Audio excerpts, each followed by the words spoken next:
Why is everybody saying that eating bread is not such a good idea? Have you ever thought about this? Well, it might be because wheat has been recently discovered to be genetically modified. It's one of the main culprits for gastritis, obesity, poor thyroid function, and even sugar control in conditions like diabetes. But why? What are the true scientific reasons as to why wheat should be avoided at all cost? So in today's video, I'm going to reveal 5 important reasons why eating wheat is not such a good idea, and why you should be avoiding it if you can. In this channel, as a conventional doctor, I treat my patients through natural medicine before recurring to the use of pharmaceutical drugs. So, if you're new to my channel, consider subscribing and press that bell down below to receive notifications and be the first one to watch a new video.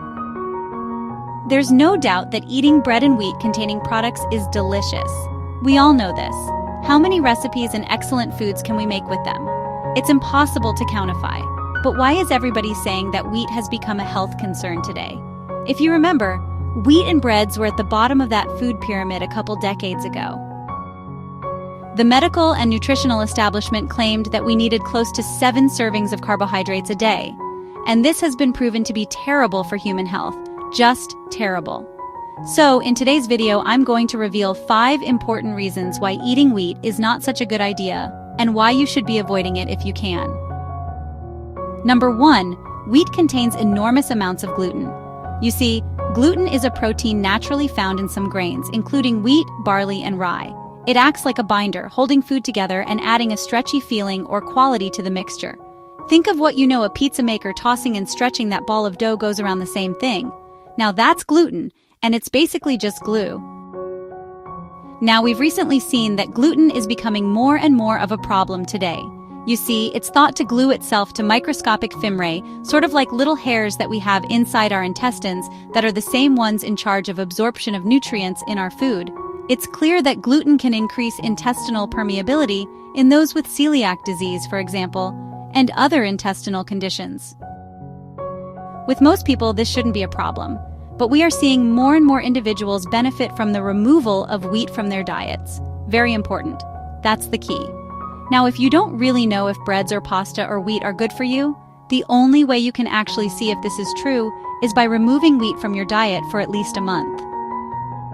If wheat is the problem, you should start to see the benefits in about that month. And once your body has gotten rid of all that goo inside your intestines, things can get a lot better. Now, if you need something natural that can help you improve digestion and thyroid health, which by the way has a very strong relationship with wheat sensitivity, look for laxaprone and metathyroid from Finan. Number 2, wheat is high in carbs. Most grains, including wheat, are quite high in carbs and you know, it needs to be limited or avoided in order to have a good healthy diet. We should all be considering a low-carb diet, by the way, and it's now been seen that it's the healthiest way to prevent a wide array of diseases. Scientists have seen how a high-carb diet, meaning one that is high in wheat, breads, cookies, pasta, etc., is a very important risk factor for diabetes, for insulin resistance, for high blood pressure, fatty liver disease, and more.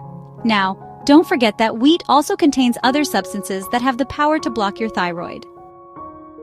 Another important thing, this means that the entire body can become stagnated and it reduces its metabolic rate. For some individuals, weight can therefore cause fatigue, tiredness, and in some instances, believe it or not, be responsible for depressions. I've had patients improve energy and depression just by removing wheat from their diet, breads, pasta, etc. So go ahead and trust me, a high-carb consumption with wheat is not a good idea. You get fat, you get sick, you have maybe even mental problems that come with it, all sorts of health conditions. If you need something natural and effective that you can use to improve your metabolic rate and your thyroid health, look for Figurizer and Appleizer from Finland at Dartelindar. Number 3, inflammation goes rampant. Unfortunately, the modern wheat we have today apparently is triggering inflammation responses in our bodies. Now, what most people are experiencing without necessarily realizing it is a mild chronic form of inflammation that typically manifests itself as gluten intolerance, bloating, leaky gut, gas, lethargy, or even allergies.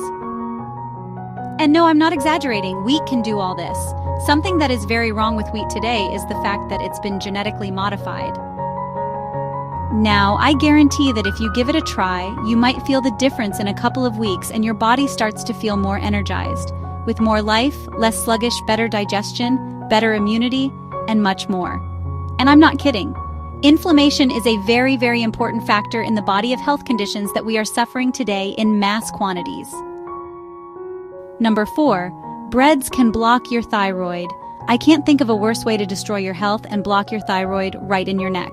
And about this, your thyroid is in charge of dictating how much energy or how much every single cell in your body should be working. Now this means that if you do not have enough thyroid hormones, your cells become stagnated, they stop working, and this obviously puts a halt to your entire metabolic rate. Sugar goes up, cholesterol goes up, your body stops burning the fat it should be burning, and all hell breaks loose. And believe it or not, breads can make all of this happen. Wheat has the power to block your thyroid function, and nobody really knows exactly why this is happening, but apparently this is the root cause. Wheat can really mess up your metabolic reaction and function, and thyroid obviously working properly. Eliminate wheat for a month or two and see the effects, and then, put it back in your diet and see what changes. The only way you can actually see the changes is by making that experiment at home. If you need something natural that can help you improve thyroid function, which is very, very important for every single aspect of your health, look for Metathyroid from Finland at Dr. Lender. Number 5, wheat has been genetically modified. New reports are showing that close to 80% of our foods have some sort of genetically modified corn ingredient, wheat, and other obviously fruits and vegetables. They are catastrophic. 80% of our food has some type of genetically modified organism. And this obviously means that our system is not familiar with new genetically modified organisms that have to be digested, plants, animals, and much more, and will obviously bring a problem. We have inflammation. We have bloating, digestion, problems with immunity, autoimmune diseases. Diseases affect the nerves, your function, all sorts of conditions. If you need something natural that can help you improve damages to your nerves done by problems with inflammation and reactions to what you eat, your cells, and your organs, look for Metathyroid and Neuromatrix, which is an excellent supplement for this purpose at Dr. Land of Aaron. Share with your friends and family. If you have any questions, leave your comments down below and I'll be happy to assist you. If you need quality supplements for your disease or align an appointment, come and check out these elevators to do stop information that might prevent a serious clinician in the future.